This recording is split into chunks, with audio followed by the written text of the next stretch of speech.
Hello and welcome to my channel. In this video I'm going to talk about the next 10 verses in Surah Baqarah, starting from 41 going through to verse 50. So without further ado, I'll get started, and I'm just going to read in English and then basically read out the interpretation of what these English verses mean. So I'll get started. Bismillah. And believe in what I reveal, confirming the revelation which is with you, and be not the first to reject faith therein, and sell my signs for a small price, and fear me, and me alone. And cover not the truth with falsehood, nor conceal the truth when you know what it is. And be steadfast in prayer, practice regular charity, and bow down your heads with those who bow down in worship. Do you enjoin right conduct on the people, and forget to practice it yourselves, and yet you study the scripture? Will you not understand? Nay, seek God's help with patient perseverance in prayer. It is indeed hard, except to those who bring a lowly spirit. Bear in mind the certainty that they are to meet their Lord, and that they are to return to him. O children of Israel, call to mind the special favour which I bestowed upon you, and that I preferred you to all others for my message. Then guard yourselves against the day when one soul shall not avail another, nor shall intercession be accepted for her, nor shall compensation be taken from her, nor shall anyone be helped from outside. And remember, we delivered you from the people of Pharaoh. They set you hard tasks and punishment, slaughtered your sons, and let your womenfolk live. Therein was a tremendous trial from your lords. And remember, we divided the sea for you and saved you and drowned Pharaoh's people within your very sides.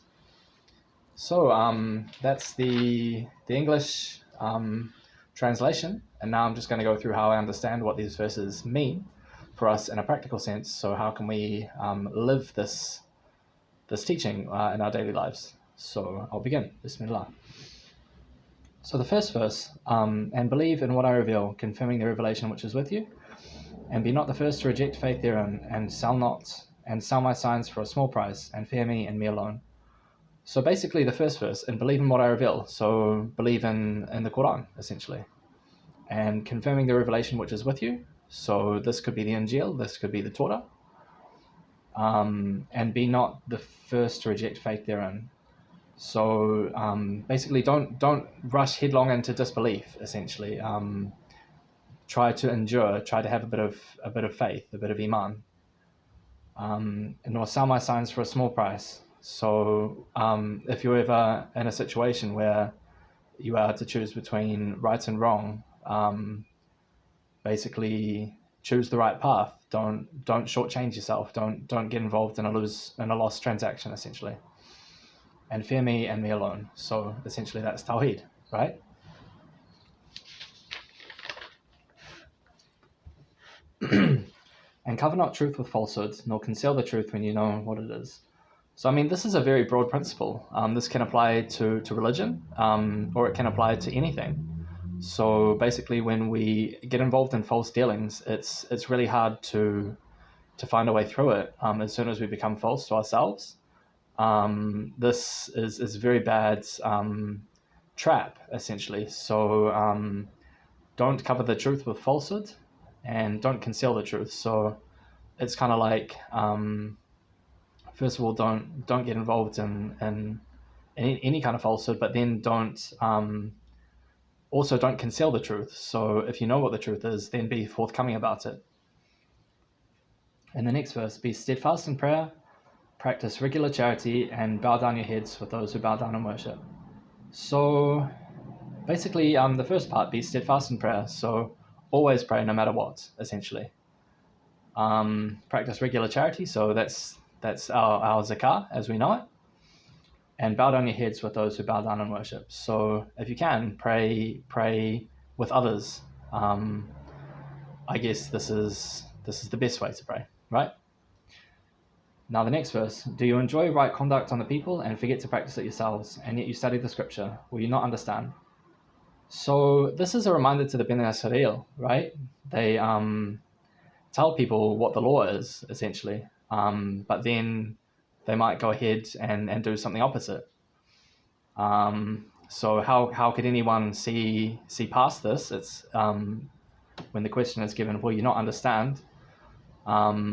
Basically, This is a reminder to everyone, because this is our Qur'an, but especially to the Bani Israel. The reminder is to do what you say, and this will give people an example to follow. But also as a reminder to the Muslim as well. I mean, we can be just as guilty of this ourselves. So basically, when you're telling people what is halal or whatever, make sure that this example is forthcoming in your own conduct as well.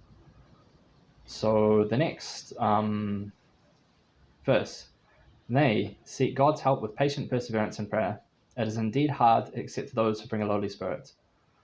So basically, the key to receiving the help of God is sabr and salah. Basically, this is the key to unlocking Allah's help, essentially. And it basically says, like, maybe to start off with, it's very difficult. It's not easy. You have to get up early. You have to stay up late. And this is enduring. This is as long as we can endure, which is inshallah until we meet Allah, right? So it might be hard, but as you go on, I suppose it gets easier. And except to those who bring a lowly spirit. So except to those who are humble, and to those who understand that it's God's right on us that we have patience and trial, and that we make salah as well. Now the next verse, who bear in mind the certainty that they are to meet their Lord and that they are to return to Him. So when we know, like 100%, that we're going to meet Allah, that's basically these kinds of people, the people with absolute certainty. These are the kinds of people that are going to find it easier to pray, basically. Now the next verse, O children of Israel, call to mind the special favor which I have bestowed upon you, that I preferred you to all others for my message. So basically, the Bani Israel, they were given a special favor. Basically, Allah sent them prophets after prophets after prophets, and they were essentially God's chosen people. They were saved from Pharaoh. When we know all about how this happened. And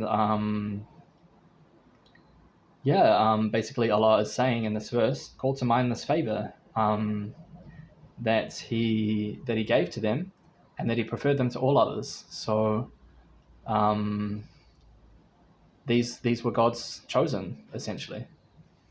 So the next verse, guard yourselves against a day when one soul shall not avail one another, nor shall intercession be accepted for her, nor shall compensation be taken from her, nor shall anyone be helped from outside. So essentially, there will come a day when all your bargaining, or your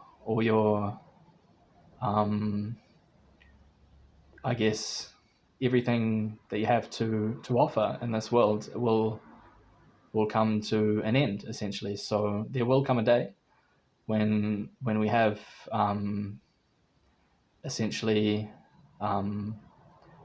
nothing to offer as a bargain for anything, and we need to guard ourselves against this day, because one day we'll be called to God, and we'll have to answer for every action, and we can't lie, we can't cheat in this sense. We'll be compelled to be absolutely forthcoming about everything that we've ever done.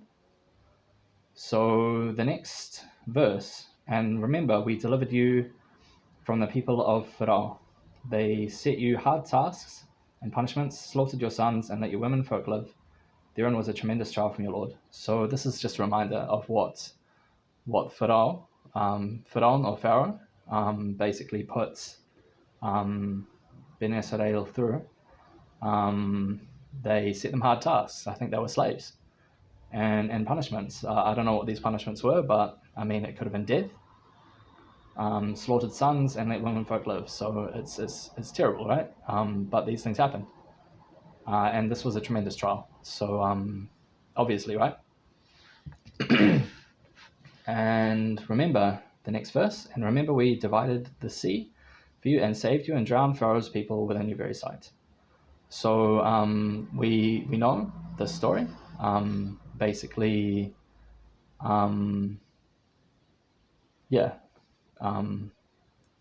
this verse just sums it up.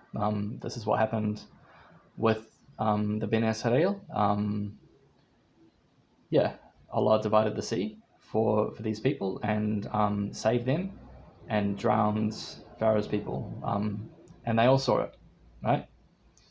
So, that's the next 10 verses. I might do another one soon. And hopefully this is helping anyone who is watching. So thank you very much for tuning in, and stay tuned for next time. Cheers.